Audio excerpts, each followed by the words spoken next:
Assalamualaikum warahmatullahi wabarakatuh. Hai semuanya, apa kabar? Semoga selalu dalam keadaan sehat walafiat dan dalam lindungan Allah Subhanahu wa Ta'ala ya. Amin, amin, amin ya robbal alamin. Di video pembelajaran kali ini kita akan belajar ilmu pengetahuan sosial kelas 8 kurikulum merdeka dengan materi pemerataan pembangunan bagian 2 Lembaga Keuangan untuk Kesejahteraan Rakyat bersama Ibu Ria Liniarti SPD. Sebelum memulai pembelajaran, marilah bersama-sama membaca basmalah terlebih dahulu. Bismillahirrohmanirrohim. Mari kita mulai belajarnya. Tujuan dan capaian indikator dalam pembelajaran ini yaitu menganalisis upaya pemerataan pembangunan ekonomi di Indonesia. 2. Lembaga Keuangan untuk Kesejahteraan Rakyat. Lembaga keuangan adalah badan usaha yang mengumpulkan aset dalam bentuk dana dari masyarakat dan disalurkan untuk pendanaan proyek pembangunan serta kegiatan ekonomi dengan memperoleh hasil dalam bentuk bunga sebesar persentase tertentu dari besarnya dana yang disalurkan. Lembaga keuangan terdiri dari lembaga keuangan bank dan lembaga keuangan bukan bank. A. Lembaga keuangan bank. Silahkan perhatikan gambar berikut ini. Ada banyak lembaga keuangan perbankan yang ada di sekitar kita. Dewasa ini dunia perbankan berkembang pesat dan berperan penting dalam kehidupan masyarakat, terutama dalam hal penarikan dana dari masyarakat dan penyaluran dana kepada masyarakat. Ini terbukti dengan banyaknya masyarakat yang memanfaatkan jasa perbankan seperti menyimpan uang di bank, meminjam uang ke bank untuk keperluan usaha, dan melakukan pengiriman uang atau transfer. Lalu, sudahkah kalian memanfaatkan jasa perbankan? Jika belum, silakan untuk menggunakan jasanya. Pengertian bank. Undang-Undang Nomor 10 Tahun 1998 tentang perbankan menjelaskan bahwa bank adalah badan usaha yang menghimpun dana dari masyarakat dalam bentuk simpanan dan menyalurkannya kepada masyarakat dengan tujuan meningkatkan taraf hidup rakyat banyak. Simpanan tersebut merupakan dana yang dipercayakan masyarakat kepada bank dalam bentuk giro, deposito berjangka, sertifikat deposito, tabungan, atau bentuk lainnya yang dipersamakan dengan itu. Jadi, bank adalah suatu lembaga keuangan sebagai tempat penitipan atau penyimpanan uang, penyalur atau perantara kredit, pencipta uang, giral, dan pemberi jasa dalam lalu lintas pembayaran, serta sebagai pengedar uang. Silahkan perhatikan skema berikut ini. Fungsi bank yaitu 1. Penghimpun dana, 2. Penyalur dana, 3. Pelayanan masyarakat. Untuk prinsip kegiatan bank yaitu 1. Kehati-hatian, 2. Kepercayaan, 3. Kerahasiaan, dan 4. Mengenal nasabah. Untuk jenis-jenis bank dibagi menjadi 2. Yang pertama kepemilikan yaitu bank umum milik negara, bank umum milik swasta nasional, bank umum milik swasta asing, bank umum milik campuran. Dan jenis-jenis bank berdasarkan fungsi yaitu bank sentral, bank umum, dan bank perkreditan rakyat atau BPR. Selanjutnya, pemanfaatan produk perbankan. Pemanfaatan perbankan dalam kehidupan perekonomian, perdagangan, dan keuangan. Kredit meningkatkan utility atau daya guna modal atau uang, meningkatkan utility suatu barang. Kredit meningkatkan peredaran dan lalu lintas uang. Kredit dapat meningkatkan pendapatan nasional. Selanjutnya di sini ada beberapa macam kredit, yaitu ada 2. Yang pertama adalah A. Kredit aktif, di mana macam-macamnya yaitu 1. Kredit rekening koran, 2. Kredit reimburse, 3. Kredit accept, 4. Kredit dokumenter, dan 5. Kredit jaminan surat berharga. Dan berikut adalah pengertian dari macam-macam kredit aktif.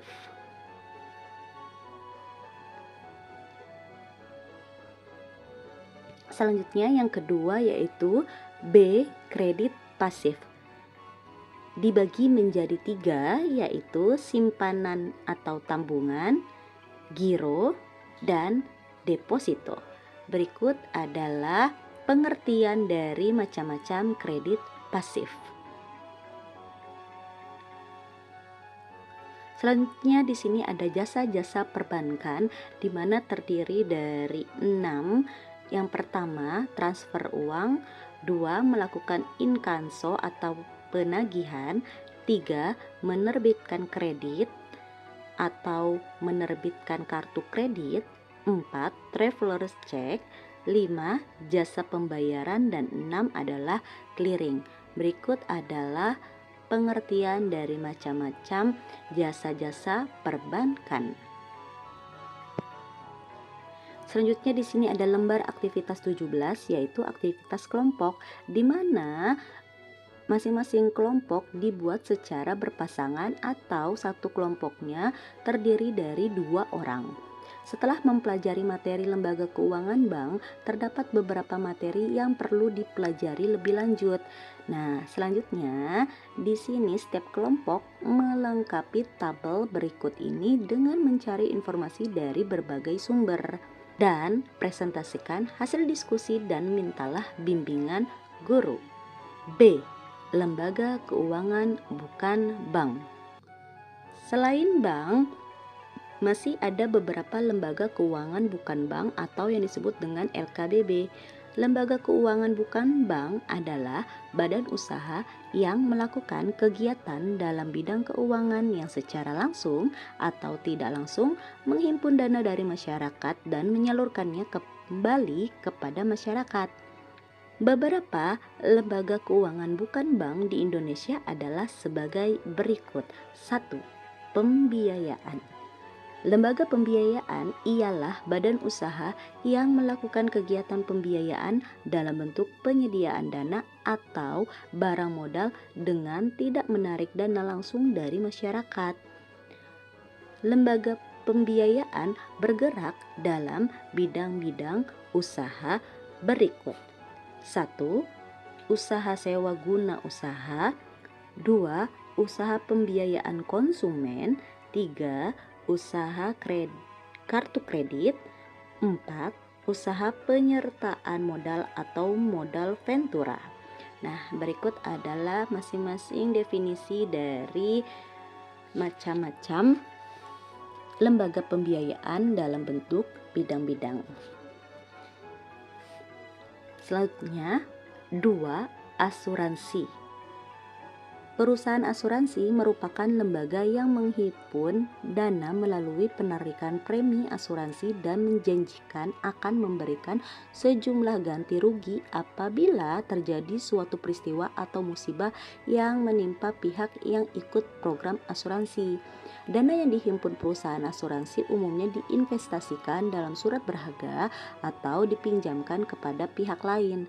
Beberapa contoh perusahaan asuransi di Indonesia antara lain Asuransi Bumi Putra, Asuransi Sosial Tenaga Kerja, Asuransi Jiwasraya, Asuransi Kesehatan Indonesia, dan Asuransi Kerugian Jasa Raharja. Sekarang ini banyak sekali bermunculan perusahaan asuransi yang menawarkan beragam jaminan bagi nasabahnya, sehingga dikatakan perusahaan asuransi memiliki peranan yang penting, antara lain A. Menambah lapangan kerja bagi masyarakat, B. Mengurangi kekhawatiran dalam kehidupan masyarakat, C. Mengurangi kerugian yang ditanggung masyarakat, dan D. Memperlancar kegiatan ekonomi masyarakat.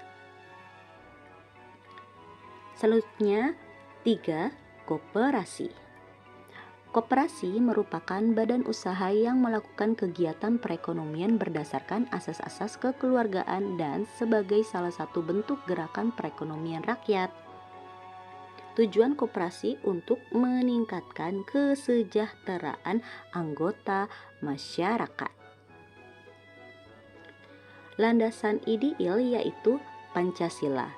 Landasan struktural yaitu UUD 1945 pasal 33 ayat 1, dan landasan operasional yaitu UU nomor 25 tahun 1992. Adapun prinsip koperasi adalah sukarela dan terbuka, pengelolaan secara demokratis, kemandirian, dan pembagian SHU secara adil. Berikut adalah jenis-jenis koperasi yang perlu kalian pahami. Permodalan koperasi terdiri dari modal sendiri dan pinjaman. Modal sendiri berasal dari simpanan pokok, simpanan wajib, dana cadangan, dan hibah. Sedangkan dana pinjaman berasal dari anggota koperasi lain, bank, dan lainnya. Berikut adalah lembar aktivitas 18, yaitu aktivitas individu. Untuk memahami materi koperasi lebih lanjut, carilah informasi tambahan dari buku atau media internet. 1. Carilah materi tentang yang berkaitan dengan koperasi. A. Tujuan koperasi. B. Prinsip koperasi. C. Jenis dan contoh koperasi. Dan D. Bagaimana pengaruh adanya koperasi bagi kelangsungan kehidupan masyarakat. 2. Catat hasil pekerjaanmu di lembar kerja. 3. Tukarkan hasil pekerjaanmu dengan teman sebangkumu. 4. Mintalah masukan dan bimbingan guru. Selanjutnya di sini ada keempat, yaitu perusahaan umum pegadaian. Perum Pegadaian merupakan perusahaan umum milik pemerintah yang kegiatannya memberikan pinjaman uang yang besarnya berdasarkan pada nilai barang jaminan yang diserahkan.